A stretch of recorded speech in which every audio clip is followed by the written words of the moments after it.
Fala Geek, aqui quem fala é Felipe e hoje a gente mergulha na HQ Batman e Coringa, uma dupla letal, edição número 2. E se você curte esse tipo de conteúdo, apoiar o canal com a sua inscrição e aquele like já ajuda demais. Agora se quiser ver os vídeos assim que são postados, antes de todo mundo, é só se tornar membro Geek do canal, por apenas R$ 3,99. É baratinho e faz uma diferença gigantesca para me ajudar e manter o canal vivo. Jim Gordon acorda preso a uma cama, com os braços algemados acima da cabeça. Carl é forçado a assistir uma transmissão em que sua esposa e filha aparecem em pânico chamando por ele. O homem que está com elas encerra qualquer esperança ao pressionar Carl a agir. Ou Carl corta Gordon, ou ele corta elas. Gordon fala para que ele seja forte. Eles precisam ganhar tempo, ordenando que o corte. Enquanto Gotham ferve sob sirenes e nuvens pesadas, o Coringa provoca Batman com desprezo, afirmando que ele nunca encontrará Gordon e reforçando que nem ele próprio sabe onde o comissário está, lembrando que cada segundo perdido reduz as chances de resgate. Em seguida, muda de postura e exige ser solto imediatamente, alegando que também é vítima de um crime em andamento, forçando o Batman a agir. Sem discutir, Batman revista o Coringa de forma metódica, listando cada objeto encontrado até descobrir um telefone, o que claramente o incomoda. Questionado, o Coringa admite que recebeu o aparelho para receber instruções. O ataque começa quando múltiplas criaturas avançam contra eles rapidamente. Apesar da força e da ferocidade, os ataques são caóticos e desorganizados, com investidas simultâneas e sem coordenação, o que permite que Batman absorva os impactos, se defenda no ar e use o próprio impulso dos inimigos contra eles. Ainda preso, o Coringa se envolve diretamente, reclamando com sarcasmo que está amarrado demais para aproveitar a diversão, e pedindo ajuda para poder usar as mãos. Batman usa um batirangue para soltar ele, e o Coringa comenta, ri e zomba da criatura enquanto o ataca. Mas, mesmo sob pressão, Batman estabelece um limite claro para si mesmo. Não pode quebrar os ossos daquelas criaturas alteradas, mas pode atingir tecidos moles para desacelerá-las. A virada acontece quando Batman aciona os drones, mas ocorre uma falha generalizada nos sistemas de mira. Ele entende rapidamente o motivo. O combate corpo a corpo confunde os sensores, que são incapazes de distinguir as criaturas do Coringa, cujas assinaturas biométricas são quase idênticas. Enquanto os drones entram em colapso, o Coringa arremessa uma criatura do prédio, mas não percebe que estava amarrado a ela, e agora pede ajuda para o Batman. Cercado, Batman reflete com lucidez sobre o peso da decisão que carrega. Lembrando que o Coringa é o criminoso mais perigoso que já enfrentou e que poderia simplesmente deixá-lo morrer ali, encerrando incontáveis futuros massacres. Ainda assim, reafirma seu limite inegociável. Ninguém morre sob sua vigilância. Ele estende a mão e impede a queda do Coringa no último instante. A escolha cobra seu preço imediatamente, pois Batman é mordido e ferido pela criatura. A queda iminente é interrompida quando Batman puxa o Coringa para longe do abismo. Usando o gancho, ele redireciona o movimento de ambos e cria distância do impacto fatal.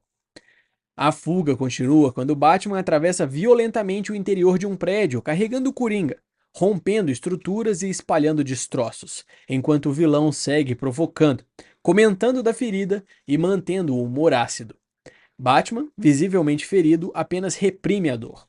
Corta o cabo que segurava o inimigo e aciona o Batmóvel. Ele ajusta o modo para dois ocupantes e o chama para interceptar o confronto, enquanto o veículo surge destruindo o caminho das criaturas.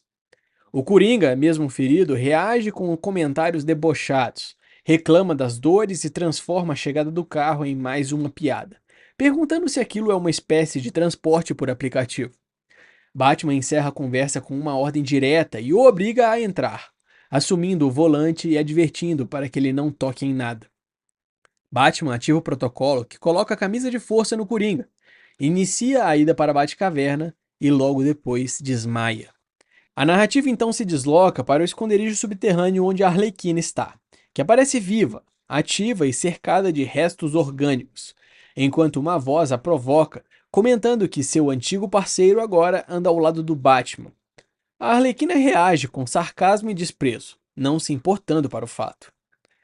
Bruce Wayne desperta em um leito médico sob luz intensa. observado por Alfred e Dick Grayson, que confirmam sua recuperação após 14 horas inconsciente e uma febre perigosa causada por uma infecção de progressão anormal.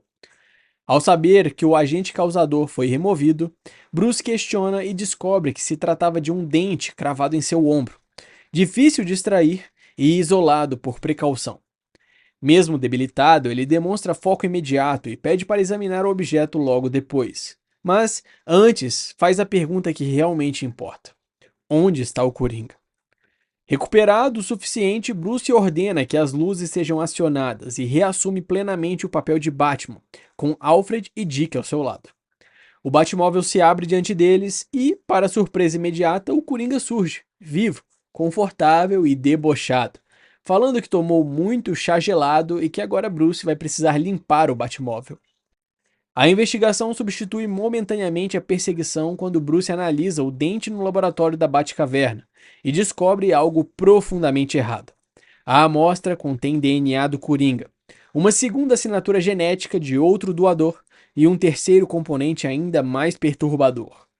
Ao questionar o sistema, Bruce descobre que esse elemento é sintético, ligado a estruturas orgânicas e formando uma hélice tripla inédita, sustentada por um quarto nucleotídeo desconhecido.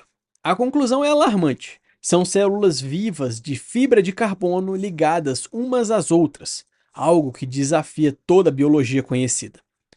Bruce explica a Dick que alguém criou DNA sintético e aprendeu a combiná-lo com DNA comum para gerar um organismo completamente novo, com propriedades regenerativas extremas. Ele associa os dados a pesquisas avançadas com células-tronco, originalmente voltadas para a cura, mas agora distorcidas para criar algo muito mais perigoso. Enquanto isso, o Coringa aparece contido, cantarolando despreocupado, levantando a dúvida sobre o quanto ele está envolvido. Bruce decide mantê-lo sob custódia até entender o alcance da ameaça e ignora os compromissos externos, deixando claro que a investigação tem prioridade total sobre qualquer obrigação pública. O foco então vai para a Torre Wayne, onde a ausência de Bruce causa irritação imediata em um evento corporativo repleto de tensões políticas. Peter Sims confronta rivais com agressividade contida, ameaça audiências judiciais e deixa claro que pretende usar o poder para atingir Bruce Wayne, a polícia de Gotham e o próprio Batman. A tensão do evento se quebra momentaneamente quando Sims sofre uma reação alérgica e passa vergonha pública, situação agravada pela chegada de Selina Kyle com sua gata. A discussão escala até ser interrompida pela entrada formal de Dick Grayson, que assume a presidência da reunião em nome de Bruce Wayne. Em outro ponto de Gotham, o comissário Bullock confronta Batman e enumera a gravidade da situação. Um monstro de rosto branco está matando pessoas. Testemunhas viram o Coringa entrando no carro do Batman. 2 corpos foram encontrados, incluindo o de um policial, e a cidade está em pânico. Ele acrescenta que uma caixa enviada à polícia continha um dedo decepado e um bilhete endereçado ao próprio Batman. Exigindo explicações, Batman responde com cautela.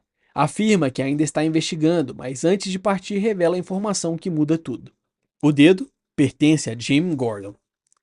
Batman recebe uma instrução pelo telefone que estava com Coringa. Segue até uma antiga usina de reciclagem dos Wayne, lembrando sua história familiar e o fato de o local estar abandonado há décadas, o que torna a atividade atual ainda mais suspeita. Ele sabe que é uma armadilha, mas morde a isca propositalmente. Ao entrar na usina, Batman é recebido por uma multidão de figuras deformadas.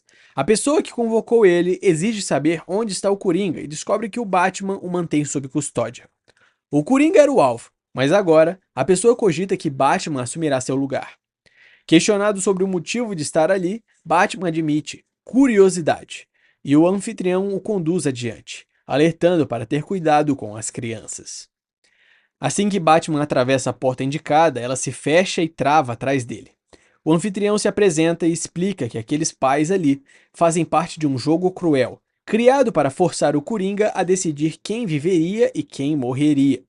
Mas como ele não apareceu, todos estão condenados, incluindo o filho do casal. Batman interrompe a lógica do jogo ao assumir o lugar do Coringa e declarar que ele que fará a escolha, aceitando o fardo moral. A resposta é imediata.